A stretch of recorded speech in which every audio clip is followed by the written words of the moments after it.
Thank you very much for the introduction, and very good to be back in Beijing to give this talk. So yeah, I'm from Microsoft Research AI for Science, which I'll briefly introduce later, but I work on AI accelerated material discovery. So this talk is mostly I'm gonna start with this paper that got the award. That's my first paper when I started my PhD, which developed the first graph neural network specific design for materials. So you'll see a lot of things that I'm still currently working on were largely a lot of this was based on this work still. So yeah, so let's get started. So as I think many of this audience would know that materials design, right, is really the cornerstone for modern technology, and a lot of problems our society facing today, they are bottlenecked by finding a good material. For example, if you want the electric cars to run faster, right, so run longer, right, you need a better battery material. If you want to reduce the CO2, global CO2 emission to zero, right? So most of the projections believes that we need a big carbon capture industry, which requires some material that can absorb CO2 from atmosphere. So one of the central problem in materials design is really about finding a material whose properties satisfy the design requirements for the application that you're looking for. So here is a slide I steal from Professor Xuping Ong, which describes some of the design requirements for the battery material that was this so-called solid-state electrolyte material for the battery material application. So very often, the goal of materials design is really to find a material structure whose properties satisfy all these requirements. So if you find one in the lab, this can be commercialized, right, and made into the batteries, into the product. So one big innovation in the past decade is really that people realizing that you can use computation, basically quantum mechanical calculation, to significantly accelerate the process of material discovery. So this is mostly based on this theory called density functional theory, where you take the structure of the material, then you can compute the properties that you're interested in, and by screening tens of thousands of materials, right, so that you can find the target material that you're looking for. So this has led into big initiatives all around the world, including Materials Project, AIDA, JAVAS, and also you have a lot of materials genome initiatives here in China as well, a big one based in Shanghai. So one question is, okay, how would you be able to accelerate this, right, with AI? So one idea is that you can take the data that was generated by this DFT, right, and use this to train an AI-based predictor. And so if you can do that, you can accelerate this, right, by several orders of magnitude, like 3 to 5 orders of magnitude. So then you can screen a lot more materials than before. So therefore, the key question that we were trying to tackle in this work, in this CGCNN work, which was published in 2017, officially published in 2018, which was basically trying to develop a neural net architecture that can take in any structure of the material, encode this into a latent vector, so that then you can predict the property that you're interested in. And we hope this model to be as general as possible so that it can be applied to any type of material and solving a broad range of material design problems. And this is what I'm going to talk about in the first part of this talk. So before we dive into details, let me give a bit of an overview, right? What do we mean by a material structure? I think for this audience, probably people are less familiar with what they are. So here we're looking at a class material called crystalline materials. So this is important for a lot of applications like battery, solar cells, etc. And mathematically, they form periodic structures that occupies the entire three-dimensional space. And so you can represent the bi-infinite periodic structure by looking at its smallest repeating unit. Usually you have n atoms, which you describe based on the atom types and the coordinates. And then you need to define the so-called lattice vector, which defines the periodicity of the materials along the three dimensions. So that if you kind of translate, right, this unit cell along the three dimensions by using any integer combination of this vector, then you kind of tile the entire three-dimensional space, and then you get your entire periodic structure. So a lot of materials you're familiar with, right, like diamond, or the materials that were inside the batteries, they can all be represented mathematically using its crystal structure. So the key question, right, is really about how would you represent any object in this format, right, represents a material, so that in a neural network. But there are several problems one need to think about, right? So because you want ideally incorporate some of the symmetries related to material into system. For example, we know that material have permutation symmetry. If you exchange two atoms, the material will not change. You know the material have rotation symmetry.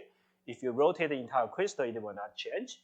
It also have a translation symmetry, right? So if you translate this atom inside this unit cell, right? So the material will also not change. Also, you want to capture periodicity, right? Because you know that even if these two atoms look far apart, they're actually close to each other because it's a periodic structure. So how would you take into this account into a neural network, right? So that you have all this inductive bias into your model. So this is what we try to tackle in this work called a crystal graph convolutional neural network, which was a graph neural network that was specifically designed for crystals. So this is the first work that was managed to do that, and a lot of the designs in this work was still being used today. And actually, in the past 1 or 2 years, you see a kind of quite a big spike in the machine learning community. A lot of people became more interested in basically developing new methods to represent crystals because of the boom in AI for science. But this is actually the work we did quite a long time ago, where I was more coming from material science background. Okay, so the big idea of this work is very simple. You take the 3D structure material, then you represent it as a graph, and then you build neural networks, so-called graph convolutional neural networks, by passing information along the graph, and then get your representation. So I think for today's audience, you'll probably be already familiar with the graph neural network part. This was basically a simple message passing neural network, graph neural network that does message passing on the graphs. So therefore, the key innovation that we did is really about how would you represent a periodic structure in order to satisfy all the symmetries I mentioned earlier. So the key concepts that we introduced in this paper is this so-called multi-graph representation, which was mostly trying to tackle the periodic structures. So let me explain what do I mean. So here is a material that have two atoms, right, inside the unit cell. One atom is at the 0, one atom is at the center, right? So, but if you try to represent this as a graph, right, assuming there's one edge close to its nearest neighbors, you're realizing that actually you must draw 8 edges across the same set of n nodes. So the reason is because of periodicity, right? So you can translate this original atom along all these dimensions so that you have its images that have exactly the same distance as the center of a matter. This is called the unique thing that you will get by tackling periodic structures. So therefore, if you want to represent this as a graph, you need to introduce something called a quotient graph. So the idea is that you would need to allow multiple edges between the same element nodes, and these are directly edges. And so you introduce a so-called edge label, which is a integer between which is the integer, which basically describe how would you get this image by translating this atom I along integer combination of this L1, L2, L3, right?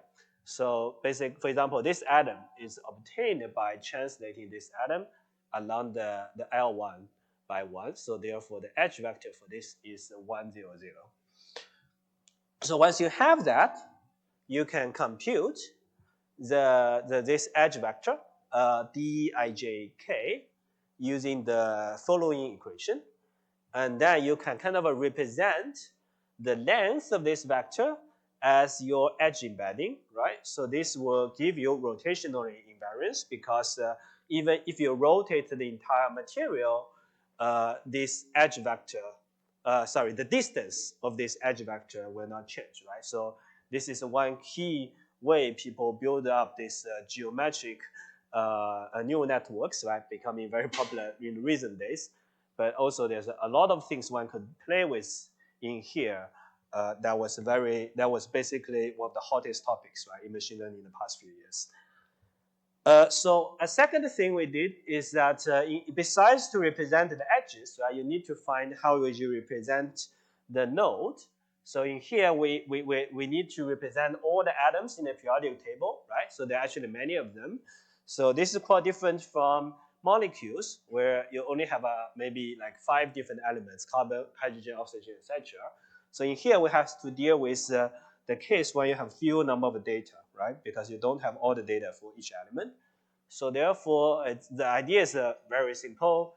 You kind of initialize this node vectors using the element properties, things like group number, periodic number, electronegativity, and this was used to initialize your node embeddings, and then you kind of learn the neural network afterwards. So we noticed that this is quite important if you have a smaller data set, like 10 to the order of 3, but if you have more data sets, this is becoming less important. And finally, we introduced this so-called gated architecture for message passing, because one thing we noticed is actually in material, it's a fundamental ambiguous problem to see if either two atoms, they are connected or not. It's unlike molecules where you can define chemical bonds. Here, everything was very ambiguous. So therefore, what we did is that we actually over-parameterizing the bounds. We have more edges than needed, basically using k-nearest neighbor. But then we kind of learn a gate in the message passing, which is the number between 0 and 1. That helps basically the model to automatically then identify whether or not a bound is important. And combining all these ideas, this leading to this crystal graph convolutional neural network, CGCNN, which can be used to learn a representation for any crystalline materials and a predicted property that you're interested in. So that was basically the bigger idea. And so I'm going to go over to give you, so this is one of the results we had in the paper, where we use the model to train our materials project data, which is one of the biggest material structure database that was coming from DFT. We got this result, which was basically to show for all its properties was inside the materials project. By training on its data, we can get an error with respect to DFT similar to the error of DFT with respect to experiments. But it means that you kind of roughly get an error of DFT, but now you can do 3 to 5 orders magnitude faster, right, in screening the properties. And this is still a rule of thumb today, where usually if you have 1,000 or 5,000 data points, you can roughly get this error. But obviously, there are later models that can get better performance given the same amount of data. So here I'm going to give you a brief overview about a application study where we try to apply the model. where we try to apply the model to find the novel thermoelectric materials. So for those who are less familiar, this is the material that can directly convert heat into electricity using a semiconductor device. So this is one of the areas where if you actually find a material, it's based on this figure of merit. If you actually find a material for ZT bigger than 4, it will revolutionize the world because you basically your air conditioner can just be a chip, right? Solid state device. But now the best material is around 2. And if you find something bigger than 1, it's meaningful. So we used CGCNN to take some data around the 2600 computed and 132 experiments, and then we screen all known materials in the ICSD database. These were some arrows just to show that by combining experimental data and simulation data, you get better properties, you get a better prediction. And by screening all the known materials, we actually managed to find a new class of material that were good thermoelectric materials. This is called rare earth chalcogenides. The ones were listed here. So these were known materials before, but they were not known for thermoelectric applications. And we managed to synthesize 2 of the materials, and one of them is promising with ZT bigger than 1. So this is CGCNN. So this is the work that we did around 2018, where this work has been got a well accepted in the community, and many people have been using that both from the application side, and also there's a lot more development of this kind of a GNN for crystals in more like machine learning community. And so this kind of multi-graph idea was mostly adopted in the recent works, but there's a lot more improvement over both the GNN, but also replacing this with a transformer. And there is a lot of recent work that was trying to optimize in this architecture further. And people have using this method to discover many different class materials like batteries, catalysis, etc. And so this actually lays one of the foundations, right, for the latest emulators and generative for materials, which was something that I'm currently working on still at Microsoft, and I'm gonna give you a brief overview for the rest of the talk. So just to give a brief introduction, so this is where I am. Microsoft Research AI for Science. We are a global organization spanning mostly based on Europe and in China, but we have also a small site in Redmond in the US.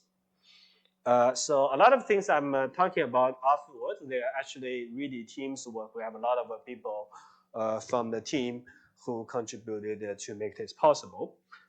As I have said, right, so one of the biggest area that use AI, you can accelerate this, is to replace the DFT. So, but nowadays we all talk about how would you be able to do large-scale AI, right? Because this is clearly a great way to generating data for your AI models, right? But then what are the biggest opportunities for developing these large-scale AI models that can accelerate material discovery?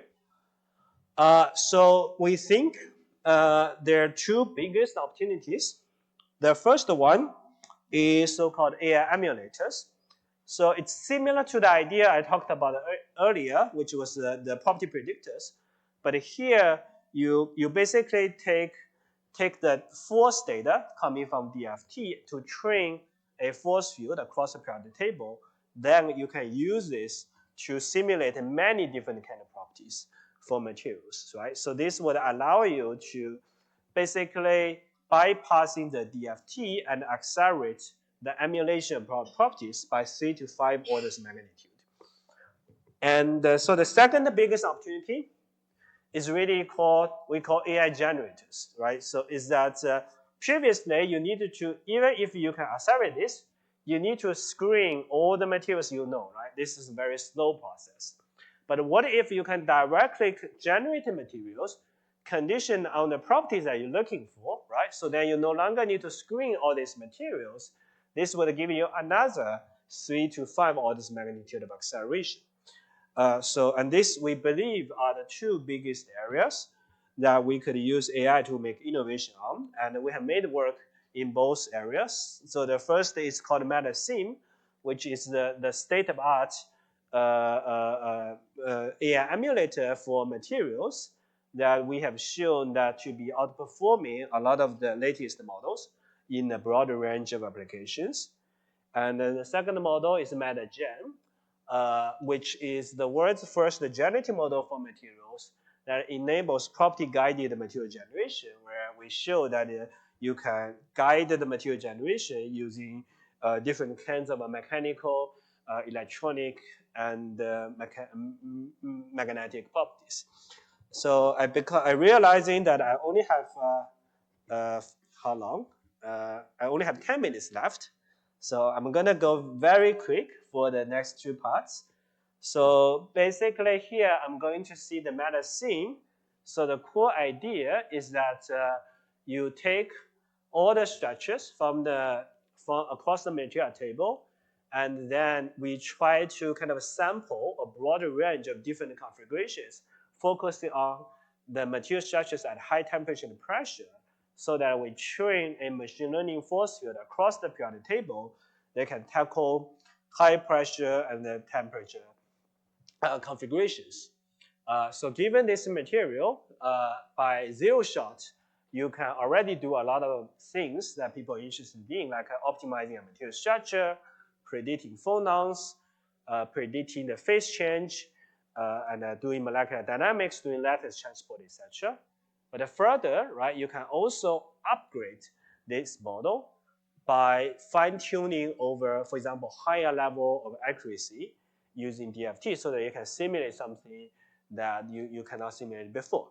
So that's like a very brief overview about medicine, because I don't have enough time, so I'm gonna skip this over. Now basically medicine was like a state-of-art model, right? Allows you to simulate a broader range of properties, but this would only allow you to simulate this small number of known materials, which was 10 to the order of 5 to 10 to the order of 6, which was only a tiny portion of the potential materials, which was at least 10 to the order 10 to 10 to the order 12. So therefore, to access this bigger space, we developed the MetaGen, which can generating a broad range of materials given the property that you're looking for. And the MetaGen is a diffusion model that was specifically designed for the periodic structure that I mentioned earlier. So I definitely will not talk about details, but there was a lot of the innovations, right, that was specifically designed to tackle these periodic structures. So basically in the training process, you corrupt the material structure, and in the reverse process, you kind of denoise this noisy structure to generate real material. This is the same architecture as you would use for the text image generative models like DALL-E. So, and with this model, we take all the known materials to train the model to generate novel materials. And this gives us, again, state-of-art performance in the generating novel materials. But the most important thing was that actually you can take this base model and then fine-tune this so that you can generate materials given the conditions that you're interested in, because that's what people really cares about, right? So you can generate a material given the target chemistry, you can generate a material given the target symmetry, and you can generate materials given the target properties. And you can basically give any fine-tuning data set, you can generate material that you're interested in. And these are just some results to show that you can actually do this. So now this is the summary, right? So at Microsoft, we developed these two models, MetaSim and MetaGen. The former function as a universal emulator that can significantly accelerate the simulation of material properties, while the later can directly design generate materials given the property that you're looking for. And so one thing that we're really targeting for is really to demonstrate that this model can show real-world impact, right? We hope that by combining these models, we can really design useful materials for interesting applications like batteries, like solar cells, like carbon capture. And this is not easy, right? Because if you want to develop material, it's not easy, but I'm sure that we'll keep improving model along the way, but we hope that this model can make real-world impact and solving some of the biggest challenges for our society. So I will end here. That's the end of the talk. Thank you very much for your listening, and happy to take any questions. Any questions? We have two microphones here.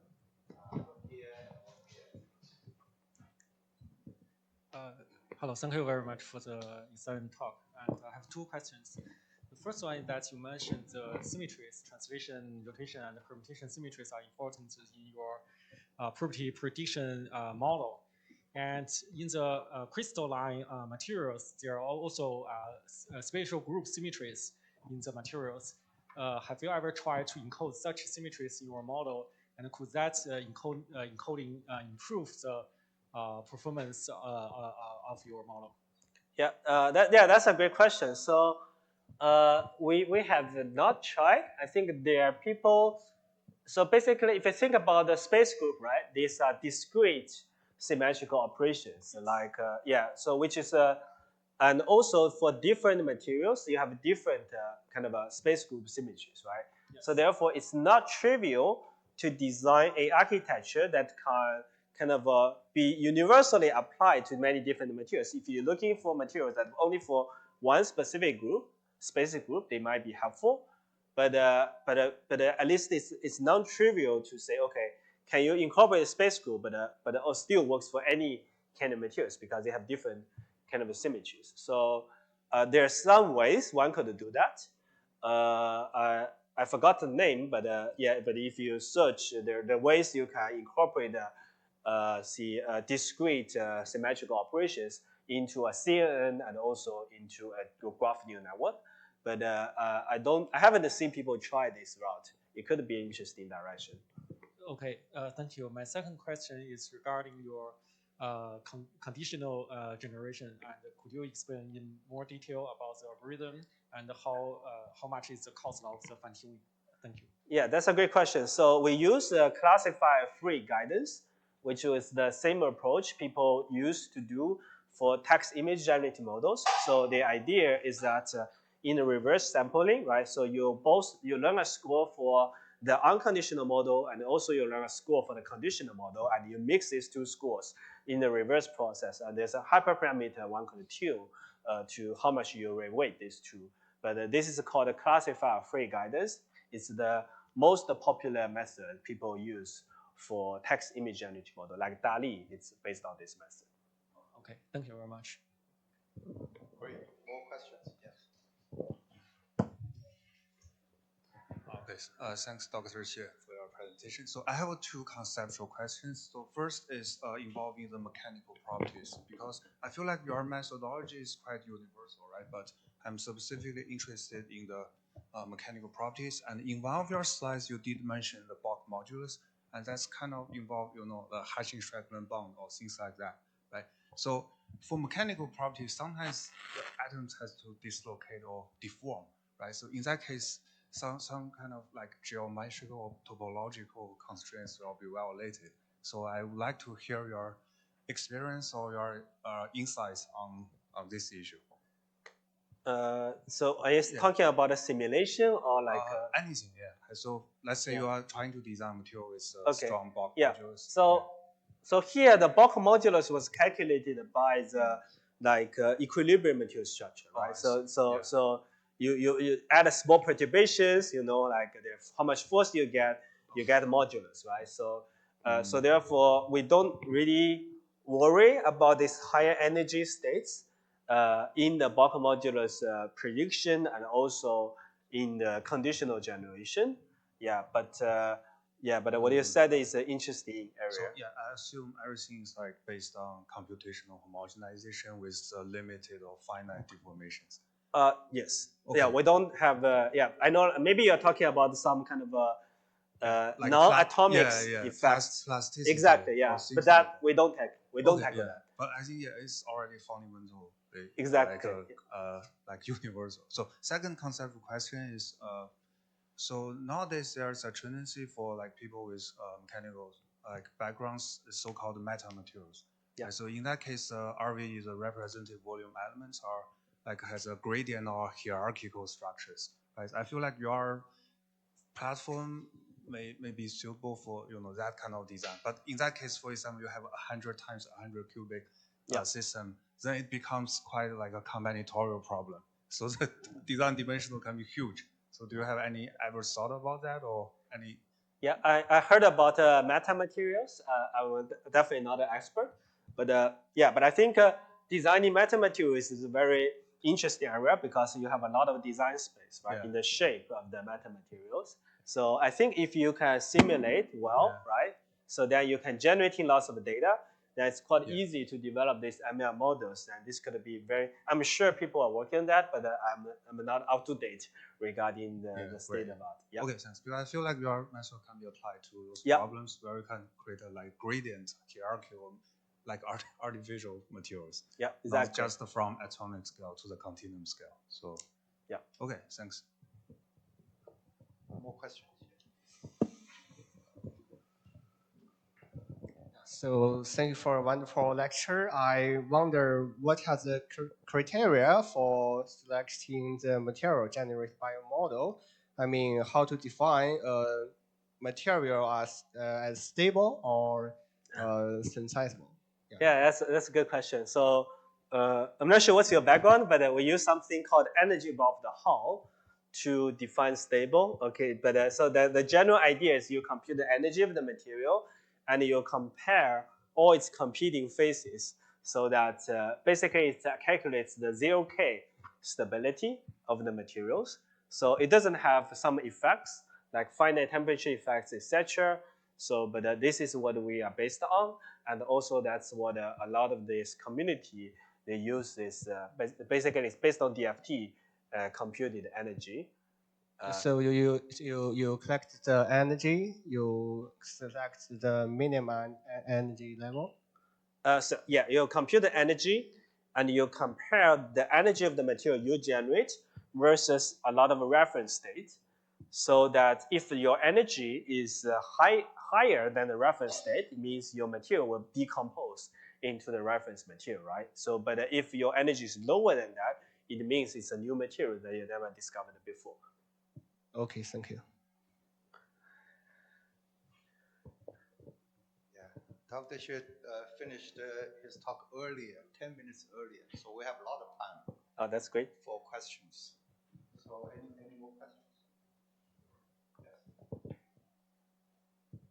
Thanks, Tian, for the great talk. So I have a small question about the first part when you introduced that graph representation for your crystal.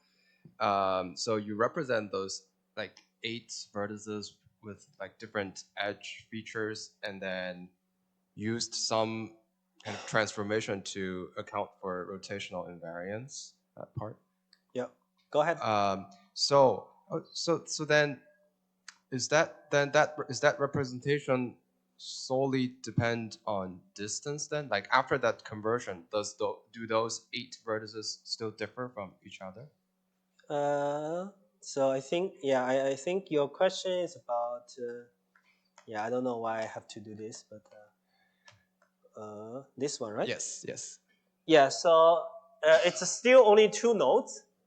So you have one node and a second node, and each node have its own representation. You can update in the message passing process. The only thing was that you have 8 edges. So each edge have their different embedding, right, based on the distance you're getting. And this was used to update these 2 nodes. Right, but all these 8 edges has the same distance to the center, right? That is, yes. In this case, yes, but it doesn't have to be, right? So you imagine that if you move this one away, the distance will be different. That makes sense. Thank you. Yeah.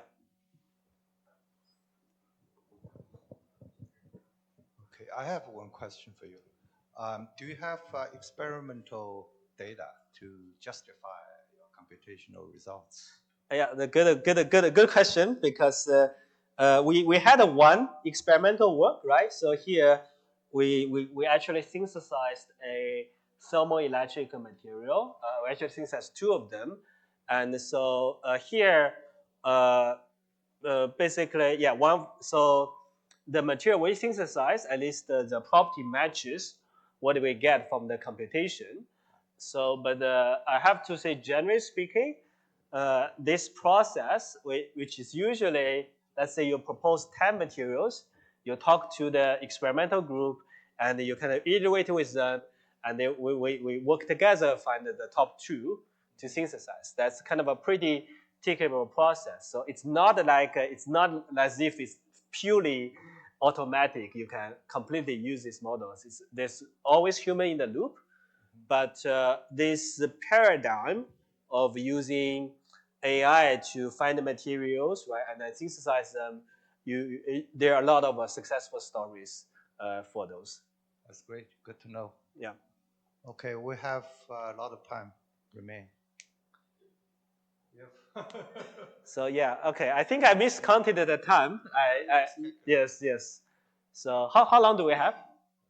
We have 15 minutes for the break, but we don't have to use it. So you can show us more slides. Yeah. I can show you. Maybe I'll go into a little bit more detail because I didn't really spend time to talk about that. So I can talk a little bit about the results we have for the medicine and MetaGen. So in medicine, we kind of generating a lot of data using DFT, actually 17 million data points used to train this force field, and we designed a more scalable architecture called Graphoma to kind of consume all this data. And this allows the model to kind of perform very well over a broad range of tasks compared with a lot of baseline models. For example, this genome was from Google DeepMind, and this is from University of Cambridge, this is from Berkeley, so these are all the kind of frontier models in the field. And we beat all of them in predicting several different tasks, like discovery novel materials, phonon calculation, this is phonon density of a state, and error in bulk modulus. And so this is the MapBench material discovery, which was open benchmark. Medicine is currently on top of it.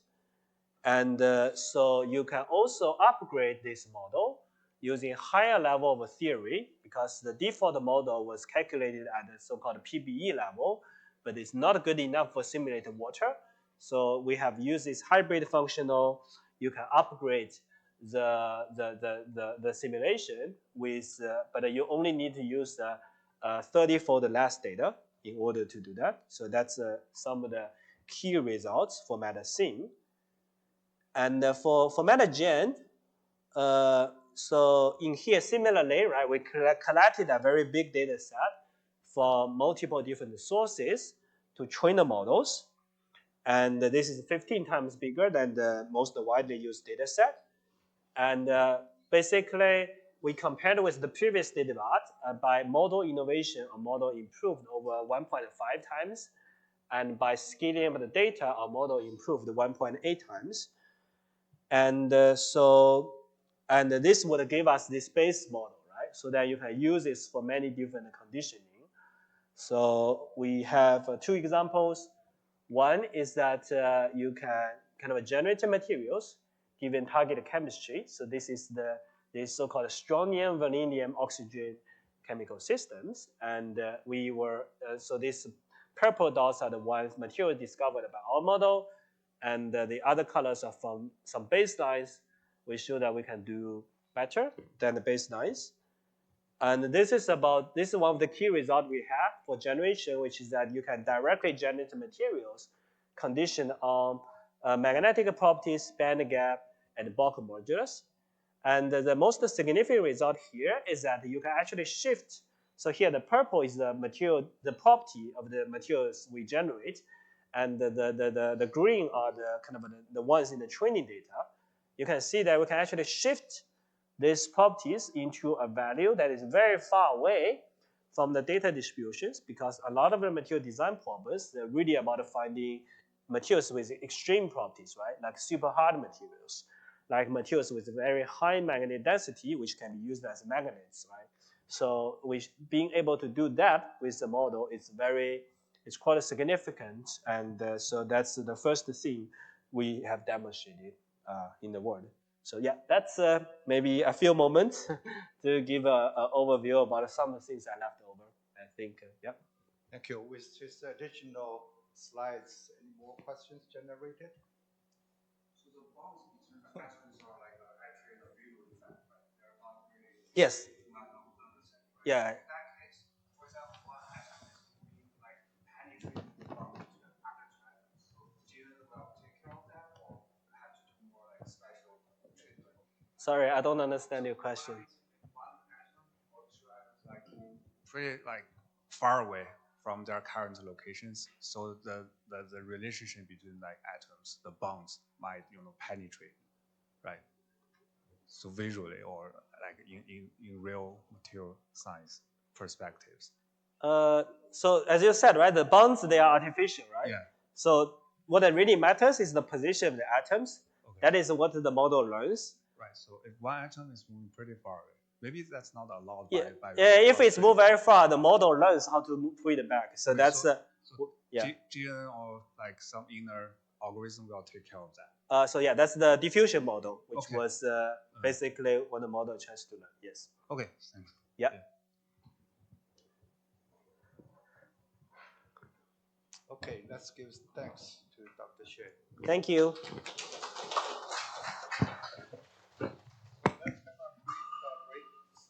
We started too early. Do you want to have the second talk now or wait for 15 minutes? Let's wait for 15 minutes then. Probably more people will come. So let's get back at 15:45.